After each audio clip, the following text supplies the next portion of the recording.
CM Revanth రెడ్డిపై BJP MP Etela Rajender fire అయ్యారు. Revanth Reddy event మేనేజర్లా మారని ఆరోపించారు ఈటెల. సింగరేణి డబ్బులతో మెస్సీతో ఫుట్బాల్ ఆడుతున్నారని, సింగరేణిలో క్వార్టర్స్ బాగు చేసేందుకు డబ్బులు లేవని విమర్శించారు.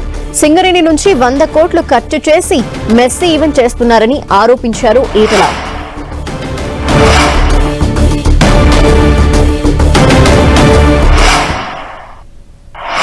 రేవంత్ రెడ్డి గారు ఈవెంట్ మేనేజర్ లాగా మారిపోయిండు. ఇవాళ ఫుట్బాల్ ఏదో మెస్సీ ఫుట్బాల్.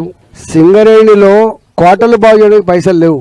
సింగరేణిలో అప్పులు తెచ్చుకుంటే తప్ప జీతాలు లేని పరిస్థితి ఉంటే సింగరేణి నుంచి 100 కోట్ల రూపాయలు ఖర్చు పెట్టి 70 కోట్ల రూపాయలు ఆయనకి ఇచ్చి ఒక క్రికెట్ స్టేడియం అని దాన్ని మార్చి కోట్ల రూపాయలు ఖర్చు పెట్టి ఎంసీహెచ్ఆర్డీలో తన ఫుట్బాల్ ట్రైనింగ్ కోసం ఒక గ్రౌండ్ తయారు చేసుకొని దానికి కోట్ల రూపాయలు ఖర్చు పెట్టి ఇలా 100 కోట్ల రూపాయలు సింగరేణి డబ్బులు ఖర్చు పెట్టి సింగరేణి కార్మికులకి కోటల బాగు చేయడం పైసలు లేవు. కానీ రేవంత్ రెడ్డి గారికి మాత్రం తన ఈవెంట్ మేనేజ్మెంట్ కోసం మాత్రం 100 కోట్లు ఖర్చు పెట్టడం అనేది ఇలా ఉత్తర తెలంగాణ ప్రజానికం అంతా కూడా ఏవగించుకుంటున్నారు.